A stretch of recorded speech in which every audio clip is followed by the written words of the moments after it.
ಹಸು ಮತ್ತು ಚಿಕ್ಕ ಕರು. ಕಾಡು ಸಮೀಪದ ಹಳ್ಳಿಯ ಬಯಲಿನಲ್ಲಿ ಹಳ್ಳಿಯ ಆಕೆಯನ್ನು ಎಲ್ಲರೂ ಬಣ್ಣ ಅಂತ ಕರೆಯುತ್ತಿದ್ದರು.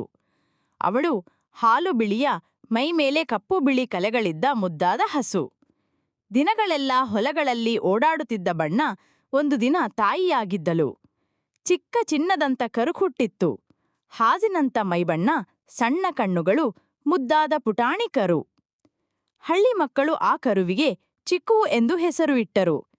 ಬಣ್ಣ ತನ್ನ ಜೀವದ ಕಕ್ಕರನ್ನು ಹಾಗೇ ನೋಡಿಕೊಳ್ಳುತ್ತಿದ್ದಳು.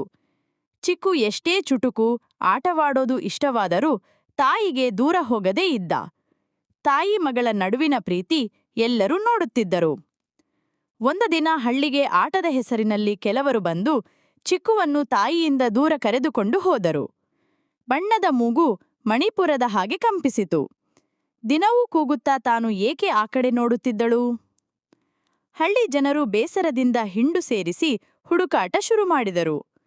3 ದಿನಗಳ ಬಳಿಕ ಹಳ್ಳಿಯ ಬಾಲಕ ಅಭಿ ಹಳ್ಳಿಯ ಹೊರಗಿನ ಗುಡಿಸಲಿನಲ್ಲಿ ಬಿಗಿದು ಇಡಲಾಗಿದ್ದ ಚಿಕ್ಕುವನ್ನು ಕಂಡುಬಿಟ್ಟ.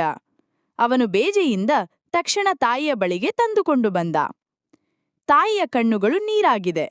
ಚಿಕ್ಕು ಮುದ್ದಾಗಿ ತಾಯಿಗೆ ತಲೆ ತಟ್ಟಿದ್ದು ಆ ದೃಶ್ಯ ಹಳ್ಳಿ ಜನರ ಕಣ್ಣಿಗೂ ಕಣ್ಣೀರು ತಂದಿತು. ಅಂದಿಗೂ ಬಣ್ಣ ಮತ್ತು ಚಿಕ್ಕು ಬೇರೆಯಾಗಲೇ ಇಲ್ಲ. ಹಳ್ಳಿ ಜಾತ್ರೆಯಲ್ಲಿ ಆ ಇಬ್ಬರ ಚಿತ್ರವನ್ನೇ ಹಾಕಲಾಯಿತು. ತಾಯಿಯ ಪ್ರೀತಿ, ಕರುವಿನ ನಂಬಿಕೆ ಎಂಬ ಕಲಾತ್ಮಕ ನಕ್ಷತ್ರವಾಗಿ.